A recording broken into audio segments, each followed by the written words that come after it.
Hi guys, कैसे हैं आप सभी लोग। मुझे पता है मेरे से क्योंकि कुछ वजह हो गई थी, वो मैं आपको बताऊँ। आपको कुछ ऐसा बताना है कि जो आप अगर मुझसे मेरा वीडियो देखोगे और अगर पढ़ना चाहोगे तो वो रीज़न है कि आपको मुझसे पढ़ना चाहिए या फिर नहीं, या फिर मैं अच्छा पढ़ा पढ़ा सकता हूँ या नहीं। वो इसका इसलिए वो रीज़न थोड़ा ज़रूरी है, इसलिए अभी मैं आपको नहीं बता रहा हूँ। बताऊंगा, ज़रूर बताऊंगा। थोड़ा सब्र रख लो। आओ अपना नया चैप्टर देखते हैं। हमने लाइफ प्रोसेस के 4 लेक्चर कंप्लीट कर चुके हैं, ठीक है। अब आज मैं तुमको है ना बायोलॉजी से उठाकर फिजिक्स पर डाल रहा हूँ, क्योंकि तुम्हारा फिजिक्स सबसे वीक पार्ट होता है ज़्यादातर बच्चों का। अब तुम कहोगे कि बायोलॉजी पढ़ाता रहता है, इसलिए मैंने फिर इसलिए ये डाला है। फिजिक्स का पहला chapter light, reflection and refraction, ठीक है। अब ये क्या होता है कि बच्चों को फिजिक्स से बहुत डर लगता है, इसलिए डाला है। इसलिए मुझे सही लगा कि भाई मुझे फिजिक्स पर बनाना चाहिए, क्योंकि ये वीक पार्ट होता है बच्चों का। इसमें थोड़ा वीडियो बड़ा हो सकता है क्योंकि डिटेलिंग आएगी और तुमको फिर बताना ज़रूरी है, फिर तुम कहोगे नहीं बताया। समझे? बता तो पड़ेगा, क्या करें। चलो जी, है तो बताओ। लाइट, लाइट क्या होता है?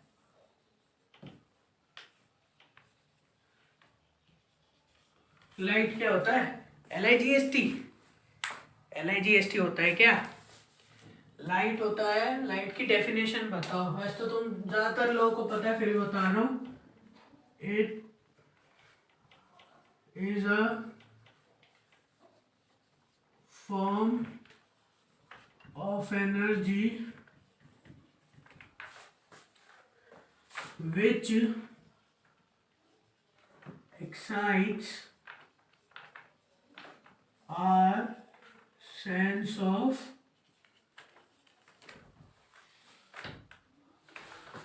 sight। समझे? लाइट क्या है? Is a form of energy. समझ रहे हो? Light is a form of energy. अब तुम्हारी एनसीईआरटी के हिसाब से इन्होंने सीधा कुछ नहीं दिया है, इन्होंने दिया है थोड़ा सा ओवरव्यू, फिर सीधे चैप्टर स्टार्ट कर दिया है। रिफ्लेक्शन ऑफ लाइट से तो मैं भी ज़्यादा टाइम नहीं ले रहा, क्योंकि तुम्हारे भी यही है और कुछ तुम्हारे कोई ज़्यादा है नहीं भाई। टिक द करेक्ट है, इसलिए ज़्यादा टाइम लूँगा नहीं। जल्दी जल्दी आगे बढ़ते हैं। अगला है रिफ्लेक्शन। रिफ्लेक्शन का मतलब क्या होता है? लाइट विच, मतलब लाइट जब कोई मिरर से टकरा के वापस आए, ये तो तुम नॉर्मली जानते हो। लेकिन लाइट जब सेम मीडियम में रहती है, रिफ्लेक्ट होने के बाद भी जब सेम मीडियम में रहती है, उसको कहते हैं रिफ्लेक्शन। सेम मीडियम में है light which reflects from mirror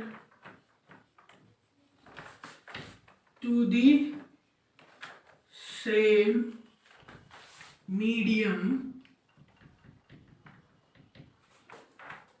is called reflection। अगर तुमको और अप्रोप्रिएट डेफिनेशन लिखते, थोड़ी लैंग्वेज हो सकता है गड़बड़ी हो, लेकिन ये डेफिनेशन सही है। या फिर हिंदी में तुमको अच्छे से बता देता हूँ कि जो लाइट एक मिरर से रिफ्लेक्ट उसी सेम मीडियम से वो आई है, अगर सेम मीडियम में रहे तो उसको रिफ्लेक्शन कहते हैं। ये बात समझ लो, समझे? अब रिफ्लेक्शन का रहा हूं, तुम सबने देखा है। ये प्लेन मिरर ऐसे रखा हुआ है, ठीक है। ये लाइट आ रही है,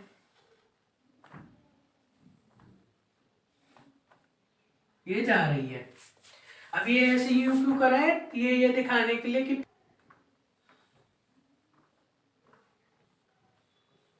ठीक है। ये है नॉर्मल जो 90 डिग्री पे रहती है मिरर के, ठीक है, 90 डिग्री पे है ना। अब ये है एंगल ऑफ इंसिडेंस आई, ये है एंगल ऑफ रिफ्लेक्शन आर। अब I is equals to angle R. समझ रहे हो? पता है ना इतना? तो नहीं पता? पता है, चलो ठीक है, लग तो रहा है वैसे देख के पता है। चलो ठीक है, आगे आओ। अब ये क्या है? ये है इंसिडेंट रे, ओ सॉरी,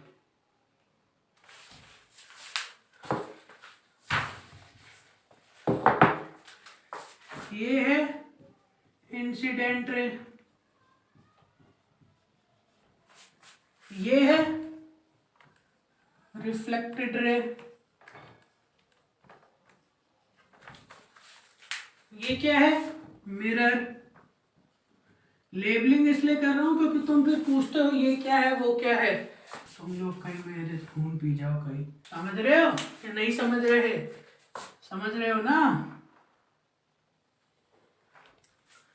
ये है एयर, नॉर्मली जो अपन लेते हैं एयर वाला मीडियम अपन लेते हैं, तो यहाँ पे सराउंडिंग में एयर ली है, ये हम नॉर्मली लेते हैं। Angle I is equal to angle, ये रिफ्लेक्टेड रे है। अब भाई मैं कह रहा था सेम मीडियम में रहती है, तुम कहोगे इसका मतलब क्या है? एयर है। अब मान लो यहाँ पे पानी भरा होता, मिरर के नीचे पानी भरा होता, लेकिन एयर में जा रही है ना, रिफ्लेक्ट करके वापस एयर में जा रही है, पर दूसरे मीडियम में कि पानी में चली गई हो, इसलिए सेम मीडियम में रही। इसलिए मैंने ऊपर जो डेफिनेशन लिखी है ये सेम मीडियम लिखा है। समझ रहे हो? पॉज करके, ठीक है, सिंपल सी चीज है, तुमको आती है, कोई भी बात नहीं। अब क्या क्या टॉपिक है उस हिसाब से मुझे पढ़ाना पड़ेगा, मुझे क्या याद नहीं एक्चुअली। हुए हो चुका है 4 साल। अब आती है तुम्हारी, चलो इसको मिटा ही देता हूँ, मिटा रहा हूँ मैं, ठीक है ना? अब मैं मिटा, ठीक है।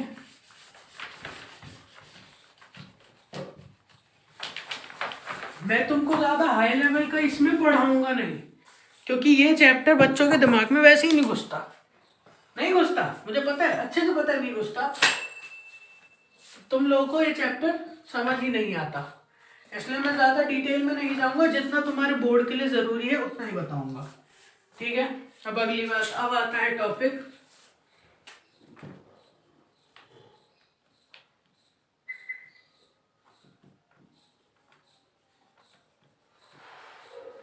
Spherical mirrors.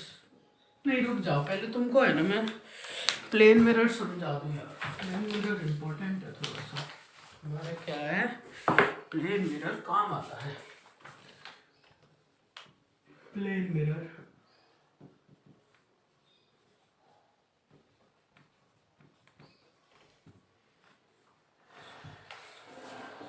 ठीक है, प्लेन मिरर जानते हो, ये तुम्हारा प्लेन मिरर है, ये तुम्हारा प्लेन मिरर है। अब प्लेन मिरर तुमको पता है कैसा होता है? पता है, हमेशा खड़े होते हो, अपना चेहरा ही निहारते रहते हो, पढ़ाई तुम करते नहीं हो, ठीक है। प्लेन मिरर, अब कोई मुझे बताएगा इसकी रेडियस ऑफ कर्वेचर क्या होती है?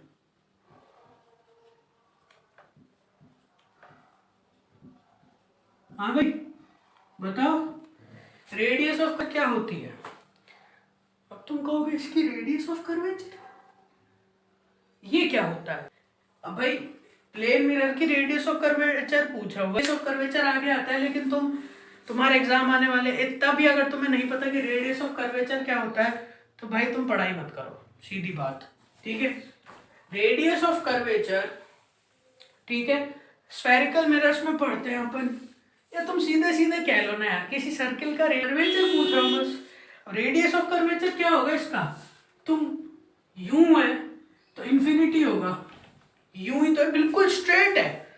तुम ये नहीं जानते कि ये गोला आगे जाके कब बनेगा, ये तो सीधा ही चलता जा रहा है, सीधा ही चलता जा रहा है। तो भाई इसका एक बात बताओ, तुम रेडियस ऑफ कर्वेचर कैसे डिफाइन करोगे? कर सकते हो? नहीं ना, गोल थोड़ी ना है, सीधा ऐसे ही चले जा रहा है। अब भाई ऐसे ही चले जा रहा है तो तुम इसका कोई सेंटर पॉइंट डिसाइड कर सकते हो क्या कि ये इसके थ्रू बना है? नहीं कर सकते ना, इसलिए रेडियस ऑफ कर्वेचर 0 है। अब भाई प्लेन मिरर में वही बात, ये थोड़ी चीज इंपॉर्टेंट है, बच्चे बड़े कंफ्यूज होते हैं। देखो दिखाता हूं भाई, इंसिडेंट रे हम नॉर्मली तो ये बनाते हैं, ऐसा बना देते हैं,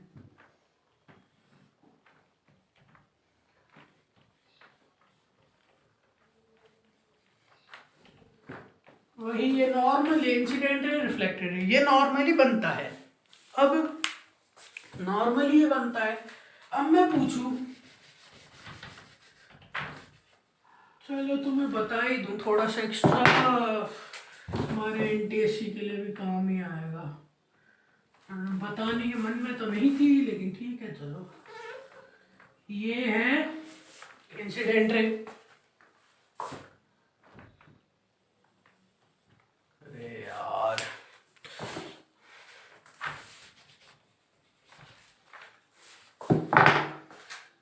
ये है इंसिडेंट रे, ये थी रिफ्लेक्ट, ये है रिफ्लेक्टेड रे, ठीक है। अब भाई क्या है इसमें ऐसा खास, तुम्हें एक्स्ट्रा क्या बताने वाले हो? रुको सब्र करो, तभी तो मजा आएगा। अब भाई अब क्या बताने वाला हूं, ये भी सुनो ध्यान से, है ना। अब भाई मुझे एक बात बताओ, अगर यहाँ पे मिरर नहीं होता और मैं लाइट लगा देता, फिर भी लाइट छोड़ देता, तो तुम एक बात बताओ, क्या ये ऐसे रिफ्लेक्ट होती? नहीं होती। तो सीधी नहीं चली जाती? चली जाती। सही बात है भाई, सही बात है ना। अगर मैं मिरर नहीं रखता और सिर्फ लाइट देता तो नहीं चली जाती क्या सीधी? बिल्कुल। अब भाई बात तो सही है, सीधी चल जाती। अब बताओ मुझे, तो फिर ये अपने पाथ हो गई, एक तरीके से डेविएशन तो आ गया, तुम मत डेविएट हो जाना अपने पाथ से, ठीक है। ये अपने पाथ से डेविएट हो गई क्योंकि मिरर से टकराई है, समझे? तो भाई अब मुझे एक बात बताओ, तो ये ऐसे नहीं जानी चाहिए थी? अगर मिरर नहीं होता तो ऐसे जाती,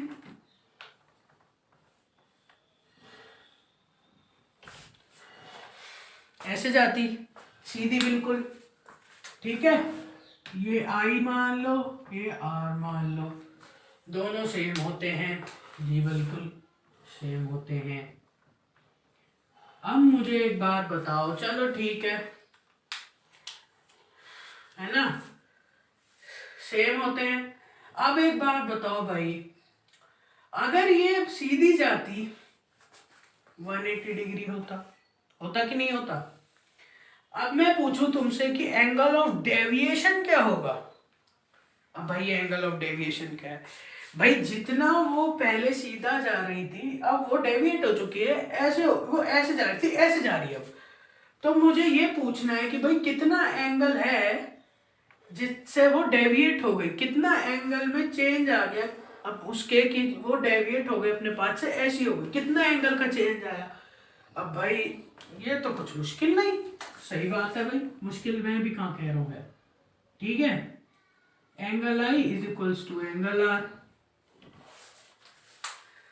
सही बात है कि नहीं है?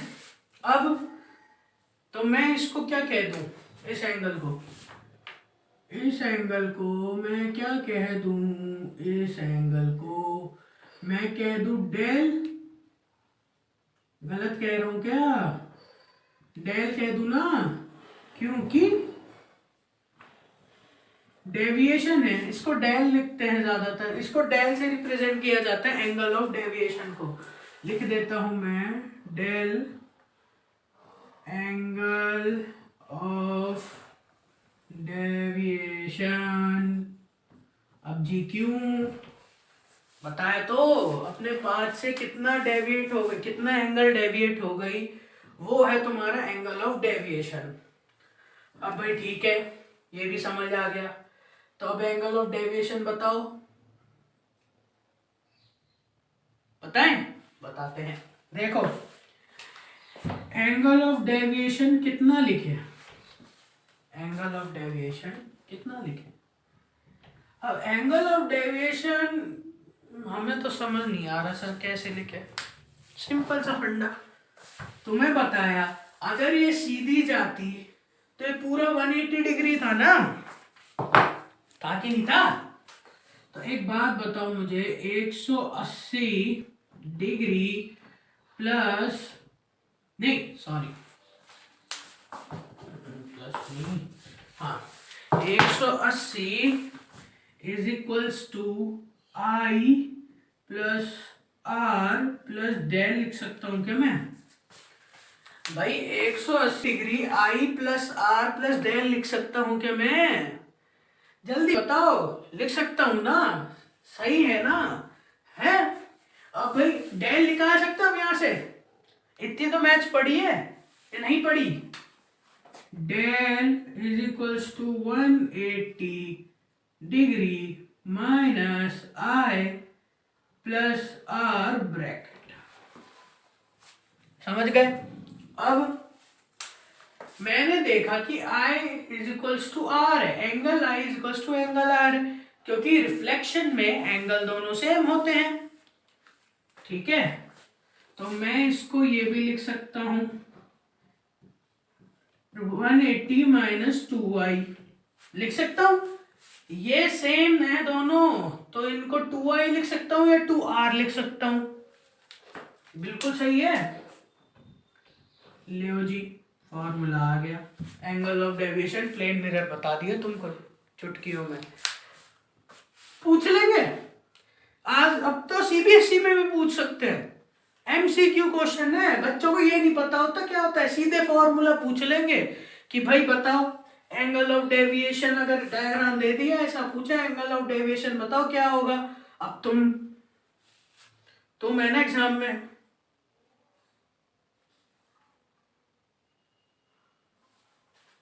तुक्का खत्म भाई, तुक्का मतलब